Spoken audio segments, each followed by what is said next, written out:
2006 წლის 10 დეკემბერს ადამიანის უფლებათა დაცვის საერთაშორისო დღეს ყოველგვარი წინასწარი გაფრთხილების გარეშე ძველი ზედამხედველობის სამსახურმა მელაძეების ორსართულიანი სახლი დაანგრია. ამ დროს მთელი ოჯახი ნათესავების გასვენებაში იმყოფებოდა. მელაძეების მეზობელი ინგა ილურიძე ამბობს, რომ ზედამხედველობის სამსახურს წინააღმდეგობა ვერავინ გაუწია. ტექნიკით იყვნენ მოსული, ტრაქტორი, ბულდოზერი აღარ ყავდათ მოყვანილი და თითქმის წამში დაანგრიეს ეს ამხელა სახლი. შინ დაბრუნებულ ქეთევან მელაძეს სახლი აღარ დახვდა. ჩვენ ჩამოვიდით უკვე დანგრეულის. მეზობლები თემეს, ის მეზობლები, რომლებიც მივიდნენ და უთხრეს, რომ ავეჯი მაინც გადავარჩინოთ და მასალა გქონდა კიდევ მეტლახი გაუხსნელი. რათა ისეთი მასალები, რომ მეორე სართული დასამთავრებელი ქონდა შიგნიდან. და აბსოლუტურად ვერაფერი ვერ გამოიტანეს მეზობლებმა და ეს არ იყო დანგრეული. 40 წუთი დანგრევის შემდეგ ზედიარა ამ დიდმა ტრაქტორმა. ამირან გიორგაძე იხსენებს, რომ მეზობლები სახლთან ახლოსაც არ მიუშვეს. მარტო ვეში გამოგვადანია თქვა, თხოვეთ და არა, ასკია ვეში.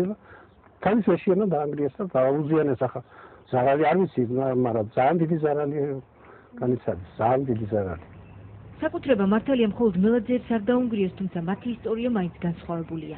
რადგან სახლის გარდა მათ საბოლოოდ მიწის ის ნაკვეთიც წაართვეს, რომელსაც ბადრის მამა გაიოს მელაძე 1976 წელს აფლობდა.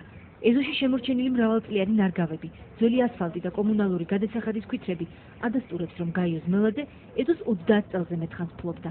ჰქონდათ ხეხილი ნარგავები ყველაფერი და იყენებდნენ ჩვეულებრივ და ჩვენ ახალი მოსულები ვიყავით, იქით პატიჟებოდნენ ხილზე რაღაცაზე და დიდი ხნის მაცხოვრებლები არიან როგორც ასეთი. მელაძეების ამბავი 2006 წლის ზაფხულში დაიწყო. ეზოში ვიყავით საღამო პირას.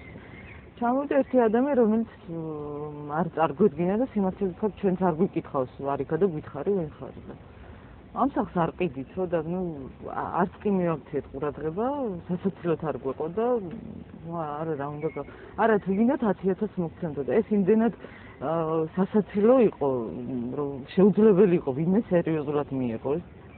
დაუპატიჟებელმა სტუმარმა მელაძეებს სულ 3 ჯერ მიაკითხა. მესამედ მას მკაცრად დაელაპარაკდნენ. ჩემმა მეგობრებმა უკვე ტონი შეუცვალა და უკვე რას გადამეკიდე რა გინდა, არაფერს არ ყვინდი, ვის დაეკარგო და ასე ვის დავეკარგო თქვენ ვიღაცა ხო არ გონი ვარ თუ მე ვარ გია ჭანკვეტაძე ქართულ ბანკის ვიცე-პრეზიდენტი, მე გავიგეთ იგი ბატონი ბიძინა ივანიშვილის დიშვილის ქმარით ყოფილა სიძე და ცოტა არ იყო სამის შემდეგ ძალიან შევფიქრიანდით. შეფიქრიანების მიზეზი ოჯახს მართლაც ჰქონდა, რადგან მიწა, რომელზეც მათი ორსართულიანი სახლი იდგა, ეგრეთ წოდებული უკანონო დაუმტკიცებელი მიწების კატეგორიას მიეკუთვნებოდა. თუმცა უსაბუთო მიწების მოსახლეობა 10 წლის განმავლობაში განკარგავდა. მაგალითად, მზია დარასელიას მამა მთელი წყნეთის ხევში გაიოს მელაძესთან ერთად დასახლდა. ბატონი გაიოზიც ჩვენთან ერთად აქ იყო და ჩვენ მამამთილთან ურთიერთობა ჰქონდა, მოდიოდნენ, მიდიოდნენ, აქ როგორც პატარა საბაღე სახლები ისეთი იდგა და მე ყველამ გააფართოვა, მაგრამ მე უკვე აქ ორსართულიანი სახლი გააკეთეს. ამ ახალგაზრდებმა რომ ესენი გაიზარდნენ და ამათ შექმნეს ცოტა ისე რომ უნდათ რომ ყველანაირი პირობები მოვიდნენ და ორჯერ ტრაქტორით გადაუარეს. დანგრეული სახლის ნარჩენებისაგან ოჯახმა ერთი ოთახი აიშენა. თუმცა 2007 წლის მაისში ზედამხედველობის სამსახურმა მათ ეს ერთი ოთახიც დაუნგრია. ამ ფაქტის შემდეგ ხევის მოსახლეობამ გია ჭანკვეტაძეს სამსახურში მიაკითხა. ქართულ ბანკის ვიცე-პრეზიდენტი მათ ბანკის ავტოსადგომზე შეხვდა. და გადაგვახედა იქ აქვთ ავტოსადგომი, ქართულ ავტოსადგომია და იქიდან არის ჩვენი მიწებისგან გადასახელი. და ეგრე მოგვიბრუნდა და მეზობლებს გითხრა ეს მიწა მინდა ეს ჩამოთვალა და სხვები წადით ყველა მომოცდებით. მოლაპარაკება არ შედგა. ჭანკვეტაძე მელაძეებს გამოსავალზე კი არა მათ მიერ დაშვებულ შეცდომებზე ესაუბრა. მაგრამ აგეყოთ ის 10,000 და მანქანას მაინც იყიდით. ეს იყო საშინლად დამცინავი რაღაცა. იქ ჩემმა მეუღლემ და ბიჭებმაც მეზობლებმა გაიწიეს რამის ცემეს ეს კაცი რომ უკვე ამხელა უბედურებას ხედავდა კიდე ფაქტიურად აქეთ დაგვცინა. ჩვენ კომენტარის მოპოვება გია ჭანკვეტაძის განცხადებით. არა არაფერი სალაპარაკო არ მაქვს მე მაგ თემაზე რა თქმა ჩემზე ის დაწერო რა. დაწერეს და კიდე დაწერო რა აუყო რა. მე ვერ დავუწრებ ახლა მაგას იმას დევას და გამოგიდებას და ჩივილებს და იმას აი. $10,000 არ შეგითავაზებიათ ესე? არა შეგენაცვლა დაუფლება მქონდა, სიძავნა შემეთავაზებია, რა ინტერესი მქონდა, როცა თავაზებია. არც ქართულ ავტოსადგომთან არ შეხვედრი ხარ ბატონგია? და შეხვედრია რა მაგა. კარგი თუ უკაცრავად. კარგი. ორჯერ დანგრეული სახლის სანაცვლოდ კომპენსაციის მიღება მელაძეებს ზედამხედველობის სამსახურმა 2007 წლის აპრილში შესთავაზა. თუმცა მათთვის კონკრეტული თანხა არ დაუსახელებიათ.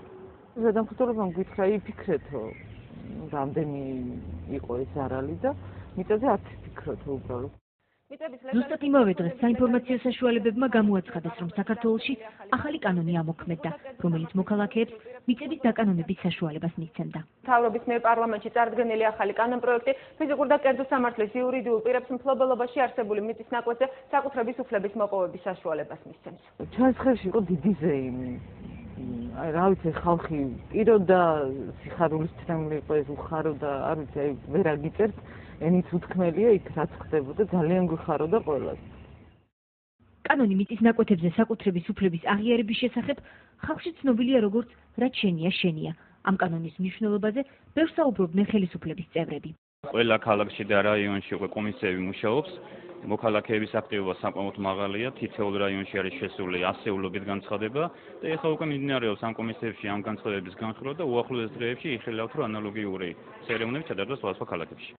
კანონის მეორე მუხლის თანახმად მოქალაქეებს შეუძლიათ დაიკანონონ ამ კანონის ამოქმედებამდე თვითნებურად დაკავებული სახელმწიფო საკუთრების, სასოფლო ან არასასოფლო სამეურნეო დანიშნულების მიწის ნაკვეთი, მასზე განთავსებული შენობა ნაგებობებით, აშენებული მშენებარე ან დანგრეული, ან მის გარეშე, რომელიც საკუთრების უფლების აღიარების მოთხოვნის მომენტისათვის სახელმწიფოს მიერ არ არის განკარგული.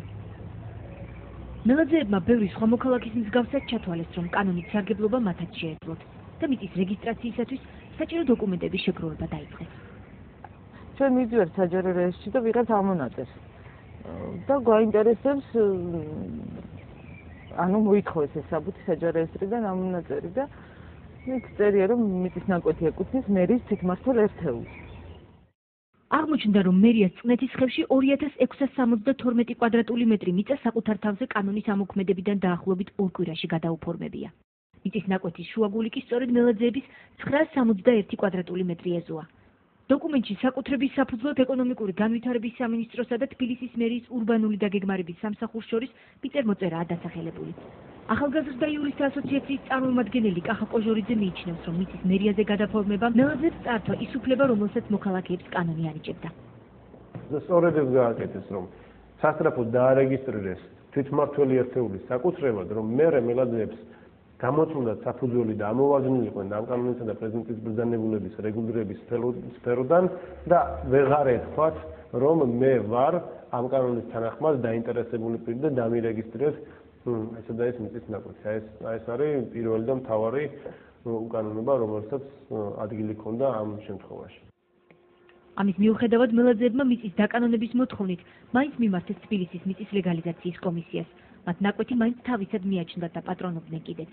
2008 წლის მარტში ბადრი მელაძე თავის ეზოში ქარისგან დაზიანებული ქოხის შეკეთებით იყო დაკავებული.